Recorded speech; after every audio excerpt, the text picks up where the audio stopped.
wabarakatuh. Assalamualaikum warahmatullahi wabarakatuh. Halo teman-teman podcast mahasiswa tafsir. Bagaimana kabarnya teman-teman? Alhamdulillah senang kita bisa kembali berjumpa di podcast BIM Masir atau Bincang Mahasiswa Tafsir episode ketiga bersama saya Burhan Ali. Nah, kali ini saya akan membahas mengenai satu isu yang pernah viral belakangan ini, yang kemarin sempat ramai di postingan WhatsApp seluruh kalangan masyarakat, termasuk mahasiswa, khususnya mahasiswa tafsir sendiri, yaitu isu tentang pemilihan calon ketua suatu daerah.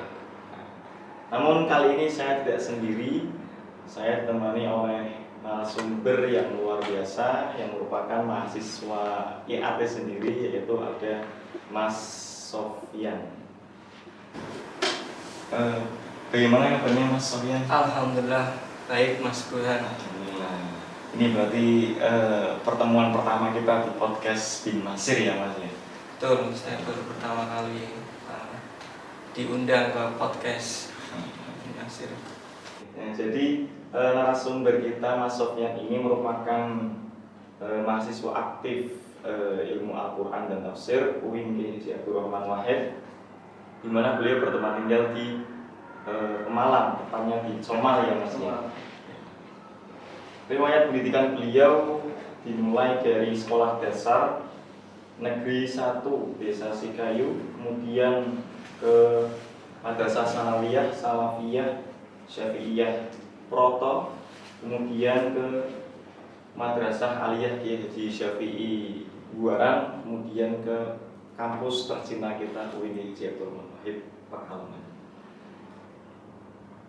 Oke, yang pertama yang menarik untuk kita bahas terlebih dahulu adalah bagaimana pendapat Mas Sofyan terkait pembatasan ambang suara dalam pencalonan kepala daerah. Gimana Mas? Terima kasih, pertanyaan yang bagus ya. Kemarin sempat ramai-ramai bulan Agustus kalau nggak salah, itu puncaknya awal sampai pertengahan. Terus di akhir juga ada yang turun ke jalan. Mungkin kalau dilihat dari dampak positifnya, ini kan kemarin ada putusan baru yang PU nomor 60, angka itu berarti yang tadinya ambang batas 20% dari beberapa partai yang nggak bisa masuk atau yang ingin masuk, contoh katakan seperti Partai Gelora, Partai Buruh, sepaling yang keterwakilannya di kursi DPR D-nya masing-masing. Terus kemudian keluar putusan baru yang ke-60 ini menghasilkan dukungan 25%. Itu ya kaitannya dengan demokrasi. Jadi kadang ada yang hanya keterwakilannya sedikit pengen masuk, kemudian kemarin juga sempat krusial terkait batas usia. Ya, saya nggak tahu arahnya kemana. Yang poinnya kan itu ada usia minimal 30 tahun waktu pelantikan, atau bisa jadi nanti waktu dipelantikan itu sudah 30 tahun atau minimal kurang. Kalau kemarin yang diakal-akalin kurang dari 30 ya. Iya. Kira-kira itulah. Jadi kan idealisnya kita cari pemimpin itu yang benar-benar sudah berumur matang, kemudian trackingnya bagus, terus juga dukungan dari parpol maupun yang maju secara independen ya. Perseorangan itu kan dukungannya juga agak susah, maka orang-orang profesional kadang kurang yang jarang maju lewat jalur perseorangan atau independen, harus dengan gerbong partai politik. Betul, begitu kira-kira, karena ini kan ranahnya demokrasi ya. Jadi syukur alhamdulillah kemarin sudah diperjuangkan dengan teman-teman mahasiswa di seluruh Indonesia. Perwakilan provinsi mungkin aksinya sudah luar biasa, menghasilkan dampak yang baik untuk tatanan negara, untuk menghasilkan pemimpin yang baik juga. Begitu. termasuk demo-demo ya Mas ya? Iya betul, demo itu kan berarti mengungkapkan perasaan. Oke gitu. Kemudian terkait perubahan yang kemarin viral, mungkin kita akan menyangkut pautkan dengan bagaimana sih cara memilih pemimpin yang ideal, yang sesuai dengan Al-Quran. Mungkin itu Mas Sofyan, silakan. Baik. Bismillahirrahmanirrahim. Dalam Islam sendiri terkait mekanisme mengangkat pemimpin, sebenarnya ada satu ayat Al-Quran yang menggambarkan tentang kita harus taat kepada ulil amri atau pemegang kekuasaan. Ya ayyuhalladzina amanu atiiullah wa atiiur rasul wa ulil amri minkum. Nah itu kata wa ulil amri kan berarti kita harus taat dengan pemimpin atau pemegang kekuasaan.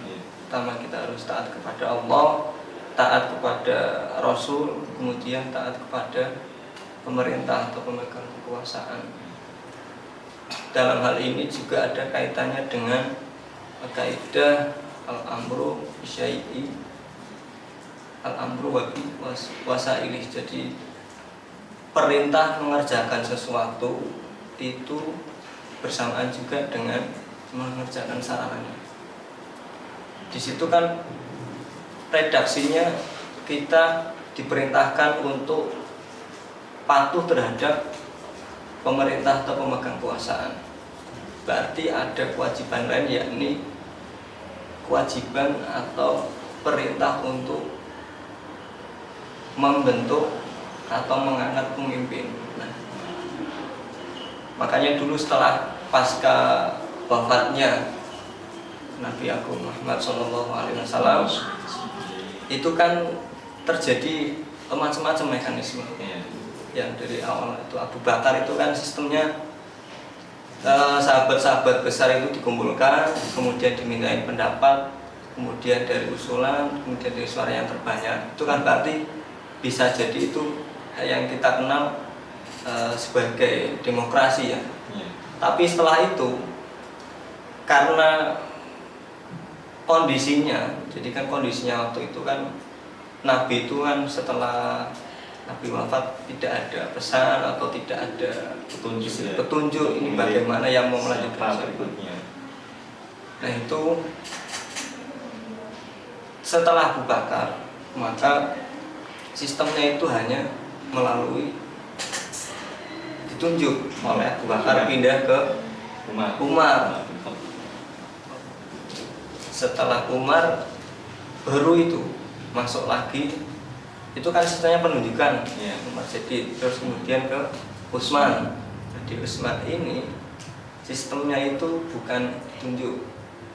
Kalau yang saya tahu itu bukan penunjukan tapi formatur. Itu dibentuklah dari sahabat-sahabat besar, kemudian yang layak, ini kualifikasinya bagaimana, terus sampai pada seperti itu. Jadi maka perintah kewajiban mentaati pemerintah atau ulil amri itu ini juga ada kaitannya dengan kita melaksanakan atau menjadikan pemimpin itu. Makanya ini kan mendekati Hamin berapa ini? 60-an untuk pilkada serentak, pemilihan di gubernur, wakil gubernur, kemudian juga bupati dan wakil bupati atau wali kota. Ini juga ada kaitannya dengan itu. Jadi posisi kita sebagai mahasiswa ya harus menganalisis lah bagaimana pemimpin yang terbaik harus kita pilih dari calon-calon yang terbaik. Makanya ada kualifikasi, ada persyaratan. Ya walaupun demokrasi ini produk dari barat, tetapi juga waktu itu Nabi kita kan seorang diplomat, seorang politisi juga. Sebelum hijrah ke Madinah itu kan beliau juga istilahnya mengondisikan sahabat-sahabat yang mau ikut. Terus kemudian sampai di Madinah bisa membuat perjanjian dengan kaum kafir, kaum Nasrani dan sebagainya, sampai-sampai Nabi ini bisa menguasai daerah situ dan mengungsikan dan melindungi segala aturan-aturan di situ, rakyat di situ, banyak suku dan sebagainya. Itulah Nabi kita, seorang diplomat juga. Kira-kira seperti itu. Kemudian tadi yang menarik buat saya ya terkait kaidah tadi al-amru gitu ya Mas ya. Yeah. Bahwa kita mentaati seorang pemimpin itu juga harus dalam pelaksanaannya gitu. Iya, betul. Itu maksudnya gimana ya? Iya. Sebelum mencapai kita mentaati perintah dari mentaati atau mengikuti penguasa yang sedang menjabat, itu kan kita diwajibkan untuk memilih pemimpin. Itu kalau dalam Islam ya, ada dalam seperti itu. Nah, sebelum kita taat itu kan kita harus taat dulu mana orangnya. Makanya kita harus mengangkat calon-calon yang layak untuk memimpin rakyatnya atau daerah tersebut. Jadi baru kita bisa mentaati. Berarti kalau bisa kita simpulkan ayat mematuhi Allah, Rasul dan pemimpinnya itu ada mekanismenya, yaitu bagaimana memilih pemimpin yang sesuai, yang terbaik ya, Mas. Kalau dulu Nabi pernah bersabda, kalau ya ini ya yang simpelnya aja, gambarannya seperti dulu Nabi pernah bersabda, ketika ada 3 orang di antara kamu mau bepergian, itu harus ada salah satu yang menjadi petunjuk atau pemimpin. Nah, di dalam hadis itu kan yang dimaksud bepergian itu macam-macam. Ada yang menafsirkan atau menerjemahkan ke arah yang pergi, tapi perginya maksudnya dari 3 itu kan pergi mencapai tujuan. Jadi kalau orang pergi harus ada tujuan. Nah, Indonesia ini mau dibawa kemana? Kemudian yaitu mekanisme harus ada pemimpin itu memang lagi-lagi Nabi sudah banyak memberikan contoh. Oke, tadi sudah dijelaskan mengenai ayat Al-Quran yang membahas tentang pemimpin dan mekanisme yang harus dijalani, yaitu bagaimana memilihnya. Sekarang kita akan bahas apa sih kriteria-kriteria seorang pemimpin yang ideal menurut Islam atau menurut Al-Quran. Mas, kira-kira apa aja sih Mas? Baik, berangkat dari hak memilih ya, karena artinya harus ada mekanisme memilih, kemudian ada hak pilih. Nah, kalau di negara kita sendiri itu sudah diatur dalam Undang-Undang Nomor 10 Tahun 2008 Pasal 19 Ayat 1. Di situ redaksinya setiap warga yang berhak memilih, yang sudah saya ikuti dan sudah memilih kriteria itu kan bicaranya hanya untuk hak pilih, bukan kewajiban memilih. Hak pilih. Nah, itu. Maka kita kita punya hak pilih. Itu kan tergantung kita yang punya. Kita mau menggunakan atau tidak. Kemudian kita misalkan menggunakan pun, kita ya harus cermat dalam memilih pemimpin, calon pemimpin. Maka dari situ kita harus tracking lebih dalam kemana pemimpin yang baik, pemimpin yang layak, track recordnya bagaimana, kemudian visi misi. Kalau visi misi sudah pasti bagus, semuanya bagus. Kadang ada yang memang di tengah jalan lupa dengan visi misi. Nah, kalau ciri-ciri yang atau karakter pemimpin yang baik itu seperti Nabi lah, ada siddiq, amanah, tabligh, jujur, kemudian dapat dipercaya, terus juga tabligh yang menyampaikan segala hal-hal terkait kinerjanya, kemudian kondisi-kondisinya. Karena kan setiap daerah itu punya kondisi masing-masing, berbeda tentunya. Katakan misalkan saya dari Pemalang, letak geografisnya Pemalang itu ya lumayan luas dengan jumlah DPT yang juga banyak, sekitar 1.141.300, itu kan juga padat dibanding dengan Kota Pekalongan, Kabupaten Pekalongan, dan Kabupaten Batang. Dan juga PR setiap daerah masing-masing, problem dari setiap daerah masing-masing juga beda. Maka kita harus tahu mana yang mau maju sesuai dengan prinsip-prinsip Al-Quran, kemudian juga konsep-konsep kepemimpinan Nabi, karena beliau figur yang ideal, yang sempurna. Ya kita juga nggak menuntut calon-calon yang akan maju itu harus sempurna, tapi ya paling tidak mendekati kesempurnaan itu. Nah dari situ kita harus teliti dan cermat, karena pemimpin yang baik itu pemimpin yang mampu merubah keadaan, bukan pemimpin yang menyerah dengan keadaan. Jadi kan yang ditunjuk atau yang kita pilih, katakan yang menang siapa, itu dia harus ikhlas menjalankan dan benar-benar bertanggung jawab. Di Pemalang ya PR banyak, di Kota Pekalongan banyak, kabupaten banyak, cuma yang bisa menyelesaikan itu siapa? Bukan hanya menjabat lalu bekerja dengan program kerja yang sudah diatur timeline, tapi harus menyelesaikan problem-problem yang ada di daerahnya. Oke, kalau misal kita relatekan dengan kondisi yang ada di Indonesia, mungkin ada sangkut pautnya nih Mas Sofyan di Quran surah Yusuf ayat 54 tentang bagaimana seorang raja di Mesir itu mempercayakan jabatan kepada Nabi Yusuf, yang sebenarnya juga ada pemahaman seperti itu di masyarakat Indonesia khususnya ya. Presiden memberikan kepercayaan kepada pemimpin selanjutnya. Kalau di masyarakat awam kan kita mungkin akan bilangnya ada kong kali kong.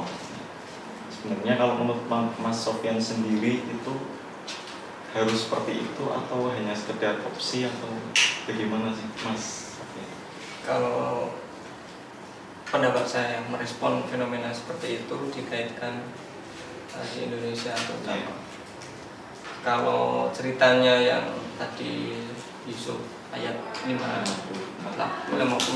maaf, itu kan berarti ada figur raja yang punya kebijaksanaan pertama.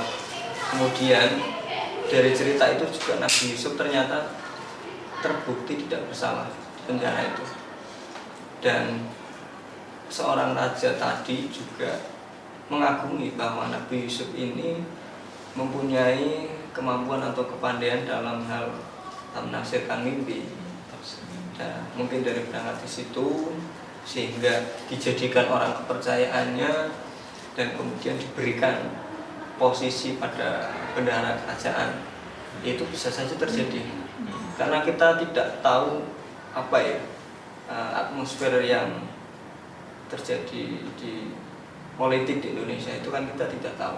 Entah mungkin ada kong kali kong, entah mungkin karena power dari seorang raja atau presiden, kemudian juga bisa saja orang itu bukan minta tapi dibutuhkan.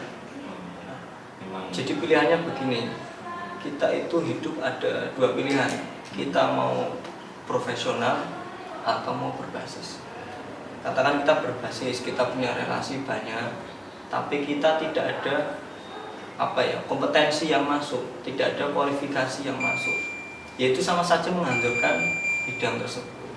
Karena sesuatu yang tidak dipasrahkan kepada ahli, maka tunggu saja kehancurannya.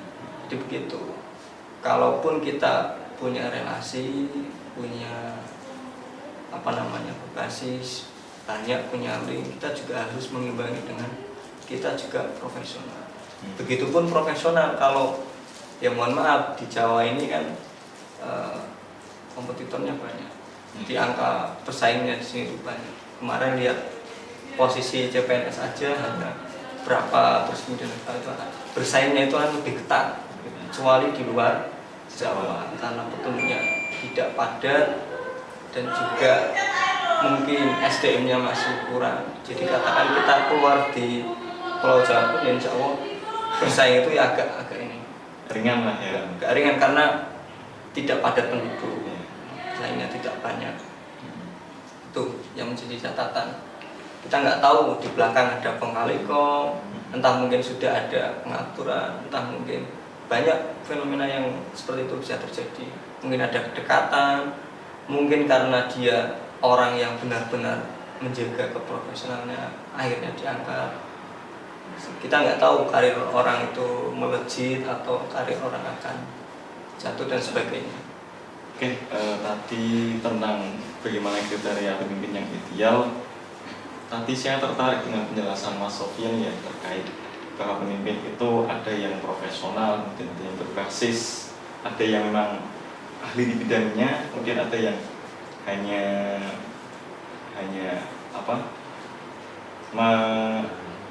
menaiki atau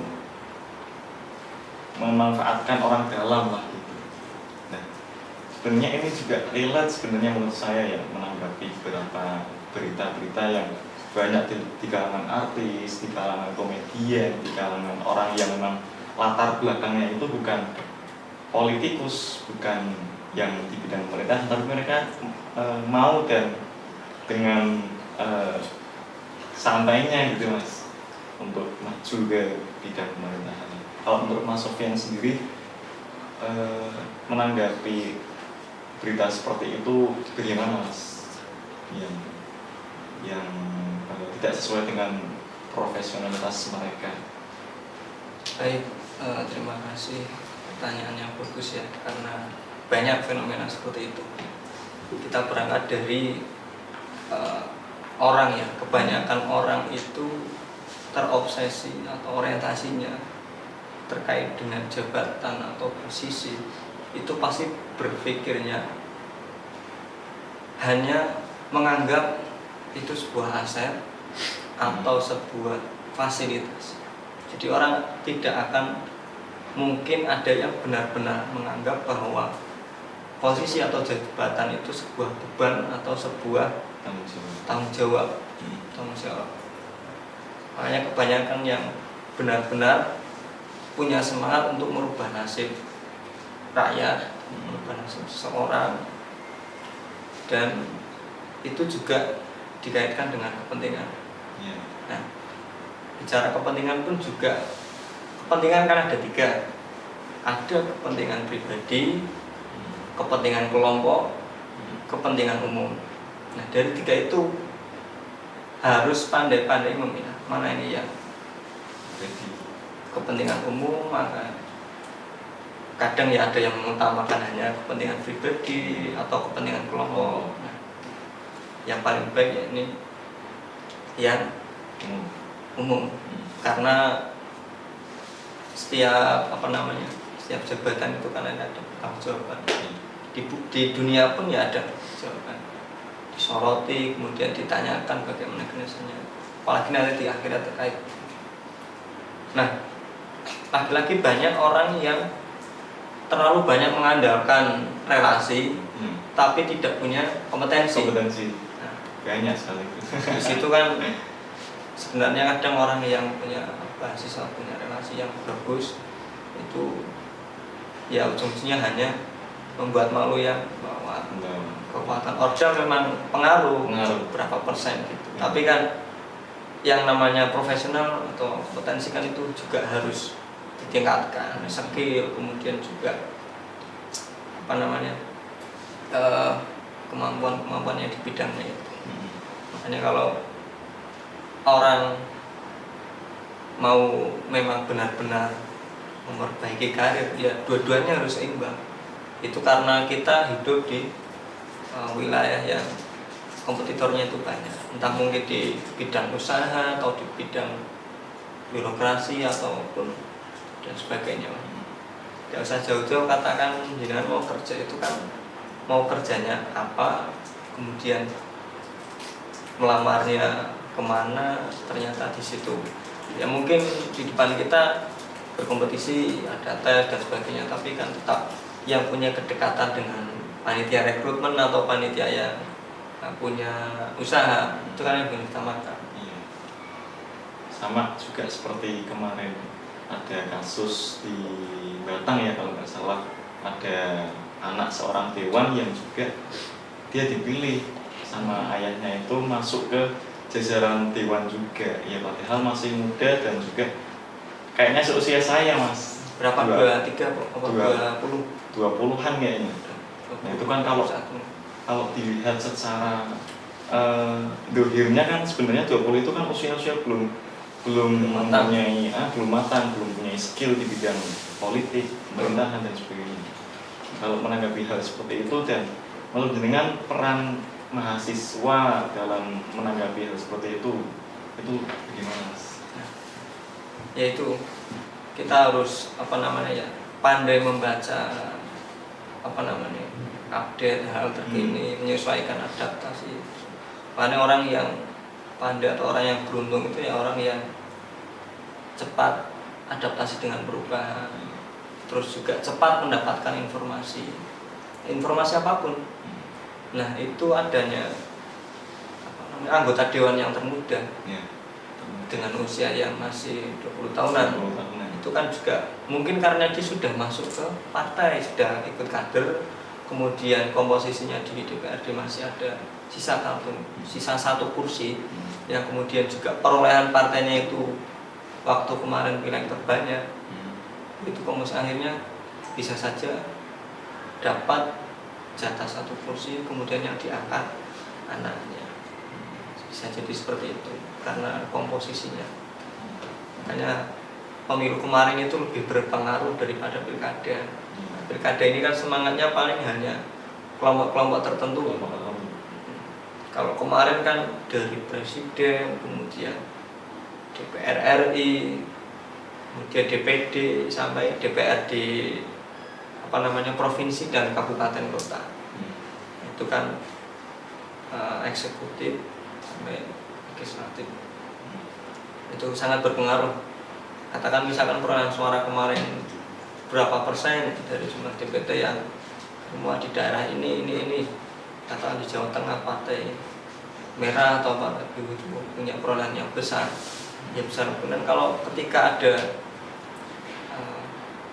dewan yang meninggal ataupun ada sesuatu apa yang menjadi syaratnya tidak bisa mendapat, itu kan bisa saja. Nah itu seperti itu. Kalau pilkada ini ya semangatnya paling hanya seperti inilah, tergantung bagaimana PR atau problem-problem pada setiap daerah masing-masing. Saya kira seperti itu, Mas Burhan. Kemudian kalau tadi yang peran mahasiswa dalam menanggapi hal seperti itu, Mas, misalnya saya nih misalnya sudah biasa di keorganisasian, bahkan di organisasi birokrasi kampus misalnya SEMA atau BIMA, dan sudah mengerti alurnya gini. Kalau kita ingin menanggapi hal yang semacam itu, ada istilahnya kong kali kong antara anak dan ayah ya, kalau bisa diistilahkan ya, walaupun secara nyata tidak demikian. Itu kita meresponnya bagaimana Mas? Atau kita harus mengakui diri di depan umum, atau kita bersuara lewat media, atau bagaimana gitu? Yang perlu dikerjakan pertama itu kita harus paham aturan mainnya. Itu mungkin karena sudah ada aturan, kemudian juga ada mekanisme seperti itu, akhirnya bisa dapat posisi seperti itu. Walaupun yang mengangkat itu ternyata bapaknya sendiri. Nah, dari situ juga misalkan internal kampus ya, katakan yang bisa mengondisikan itu ya tergantung. Anggota itu terbanyak dari organisasi intra atau ekstra. Tanpa organisasi pun sebenarnya bisa, kalau kita punya